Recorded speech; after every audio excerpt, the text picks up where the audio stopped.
എമ്പുരാൻ സിനിമയുടെ പുതുക്കിയ പതിപ്പ് തിയേറ്ററുകളിലെത്തുമ്പോഴും വിവാദം തീരുന്നില്ല. എമ്പുരാനെ ചൊല്ലിയുള്ള വിവാദത്തിൽ രാജ്യസഭയിലും ഇന്ന് എമ്പുരാൻ വിവാദം ചൂടേറിയ ചർച്ചയ്ക്കാണ് വഴിവെച്ചത്. റീ എഡിറ്റിന് ശേഷവും ചിത്രത്തിൽ ദേശവിരുദ്ധതയുണ്ടെന്നാണ് RSSന്റെ ആരോപണം. പുതിയ പതിപ്പിനോടുള്ള പ്രേക്ഷകരുടെ പ്രതികരണം, അതോടൊപ്പം ഈ വിവാദം ഇനിയും തുടരുമോ? ഇന്ന് സഭയിൽ നടന്നത് എന്താണ്? എല്ലാത്തിലേക്ക് നമ്മൾ എത്തുകയാണ്. സജോ ദേവസ്യ നമുക്കൊപ്പം ചേരുന്നു. Good evening Sajo Devasya. ഇന്ന് രാജ്യസഭയിൽ കേന്ദ്രമന്ത്രി ജോർജ് കുര്യൻ ഇത് ക്രൈസ്തവർക്കെതിരാണ് എന്ന് ആദ്യമായി BJPയുടെ ഒരു മന്ത്രി തന്നെ കൃത്യമായി വന്ന് പറയുന്നതാണ് നമ്മൾ കേട്ടത്. ജെബി മേത്തറുടെയും ഒപ്പം ജോൺ ബ്രിട്ടാസിന്റെയും ഒക്കെ ആരോപണങ്ങൾക്ക് മറുപടിയായി ജോർജ് കുര്യൻ ക്രിസ്തുമത വിശ്വാസത്തെ ഊന്നിക്കൊണ്ടുള്ള പ്രതികരണം നടത്തുന്നത് നമ്മൾ കാണുന്നു. സമാനമായ ലേഖനമാണ് ഓർഗനൈസറിൽ കഴിഞ്ഞ ദിവസം വന്നത്. ഓർഗനൈസറിൽ തുടർച്ചയായിട്ടുള്ള വിമർശനങ്ങൾ ഇതിനകം നമ്മൾ കണ്ടു കഴിഞ്ഞിരിക്കുകയാണ്. പുതുക്കിയ പതിപ്പ് ഇറങ്ങിയാലും ഈ സിനിമയുടെ ഉള്ളടക്കത്തെ വിടാൻ ഭാവമില്ല എന്നതാണോ മനസ്സിലാക്കേണ്ടത്? സുജ, അങ്ങനെ തന്നെ വേണം കരുതാൻ. അതായത് വെട്ടേറ്റ അഥവാ റീ എഡിറ്റ് ചെയ്ത എമ്പുരാൻ തിയേറ്ററുകളിൽ എത്തി പ്രദർശനം തുടരുകയും ചെയ്യുന്നുണ്ട്.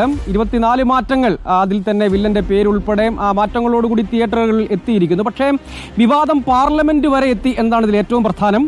അതിൽ തന്നെ ഇന്ന് കേന്ദ്രമന്ത്രി ജോർജ് കുര്യന്റെ പാർലമെന്റിലെ പ്രതികരണം ഏറ്റവും ശ്രദ്ധേയമാണ്. അതിൽ നേരത്തെ ഓർഗനൈസർ ആ കാര്യത്തിൽ ഹിന്ദുത്വ വിരുദ്ധമായ ദേശവിരുദ്ധമായ കണ്ടന്റുകൾ ഇതിലുണ്ട് എന്ന നിലപാട് സ്വീകരിക്കുകയും ഏറ്റവും ഒടുവിലും റീ എഡിറ്റിന് ശേഷവും വിമർശനങ്ങൾ ഉന്നയിക്കുകയും ചെയ്യുന്നത് കണ്ടതാണ്. പാർലമെന്റിൽ പക്ഷേ നേരത്തെ വിവിധ ക്രൈസ്തവ സഭകൾ, സംഘടനകളൊക്കെ സ്വീകരിച്ച നിലപാടിനെ കുറെ കൂടി വ്യക്തമായി ജോർജ് കുര്യൻ പാർലമെന്റിൽ പറയുന്നു. ക്രൈസ്തവ വിരുദ്ധമായ ആശയങ്ങൾ ഉൾക്കൊള്ളുന്ന സിനിമയാണ് എന്നതടക്കം ചൂണ്ടിക്കാണിക്കുന്നു. അതായത് ഈ വിഷയത്തിൽ ആവിഷ്കാര സ്വാതന്ത്ര്യത്തിന്റെ പ്രശ്നമുണ്ട് എന്ന് ഇടതെമ്പിമാർ ഉൾപ്പെടെ ചൂണ്ടിക്കാണിക്കാൻ ശ്രമിച്ച ഘട്ടത്തിലാണ് മന്ത്രി അതിന് മറുപടി പറഞ്ഞത്. അതായത് വിവാദം അവിടെ കൊണ്ട്, റീ എഡിറ്റ് കൊണ്ട് വിവാദം അവസാനിക്കും എന്ന് പലരും കരുതിയിട്ടുണ്ടാകാം. ഒരുപക്ഷെ അണിയറ പ്രവർത്തകരും അങ്ങനെ ആശ്വസിച്ചിട്ടുണ്ടാകാം. പക്ഷേ പ്രശ്നം അവിടെ തീരുന്നില്ല എന്നത് പ്രധാനപ്പെട്ടതാണ്. കാരണം സജീവം സമൂഹ മാധ്യമങ്ങളിൽ മാത്രമല്ല, അത് രാജ്യത്തിന്റെ ഏറ്റവും പരമോന്നതമായ പ്രധാനപ്പെട്ട ജനപ്രതിനിധി സഭയിൽ തന്നെ, പാർലമെന്റിൽ തന്നെ അത് വരുന്നു. അതുമായി ബന്ധപ്പെട്ട അനുരണനങ്ങളും ചർച്ചകളും ഉണ്ടാകുന്നു.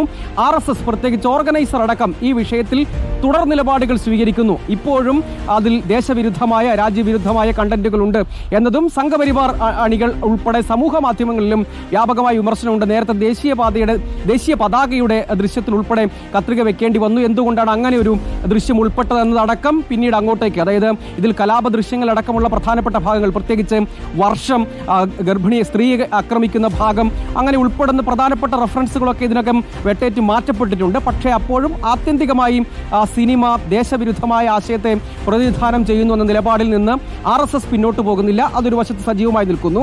വിവാദം പക്ഷേ സിനിമയ്ക്ക് ഗുണമായി എന്ന് വേണം കരുതാൻ. കാരണം തിയേറ്ററുകളിലടക്കം നേരത്തെ ആദ്യ പതിപ്പും പിന്നീട് എഡിറ്റ് ചെയ്ത പതിപ്പും ഒക്കെ തിയേറ്ററുകളിലേക്ക് വരുന്നു. അതുമായി ബന്ധപ്പെട്ട് തിയേറ്ററിൽ ഉറപ്പായും കൂടുതൽ ടിക്കറ്റുകൾ വിറ്റുപോകുന്നു. അണിയറ പ്രവർത്തകർ തന്നെ 200 കോടി ക്ലബിൽ, അല്ലെങ്കിൽ ആദ്യത്തെ ഫസ്റ്റ് 50 കോടി ഗ്രോസിൽ ഉൾപ്പെടെ അതിവേഗത്തിൽ, റെക്കോർഡ് വേഗത്തിൽ എത്തിച്ചേരാൻ കഴിഞ്ഞു. പിന്നീട് അങ്ങോട്ടേക്കും റീ എഡിറ്റ് ചെയ്ത പതിപ്പ് തിയേറ്ററുകളിൽ എത്തുന്ന ഘട്ടത്തിലും കാര്യമായി തന്നെ ടിക്കറ്റ് വിൽപ്പനയുണ്ട്, അല്ലെങ്കിൽ ബുക്കിംഗ് ഉണ്ട് എന്നതടക്കമുള്ള അവകാശവാദങ്ങൾ ഉന്നയിക്കുകയും ചെയ്യുന്നുണ്ട്.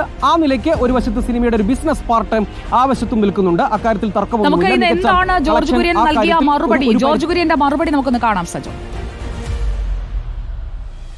The film is against Christian faith. It is Christian faith and the cross, and all the Christians in India. It is opposing KCBC, CBCI, opposing the communists who want to insult the Christians in this country. I am a Christian. Don't insult me. These communists want to insult every religion. They want to insult every religion. Why they are insisting? Every religion. ഒരു ചൂടൻ പ്രതികരണമാണ് ഇന്ന് കേന്ദ്രമന്ത്രി George കുര്യനിൽ നിന്ന് രാജ്യസഭയിൽ കണ്ടത്. JB മേത്തറുടെയും John ബ്രിട്ടാസിന്റെയും Empuraan വിഷയത്തിലെ സിനിമയ്ക്ക് നേരെ നടക്കുന്ന ആക്രമണങ്ങളിലെ ചോദ്യങ്ങൾക്കുള്ള പ്രതിരോധമാണ് ഇന്ന് ജോർജ് കുര്യൻ അവിടെ തീർത്തത്.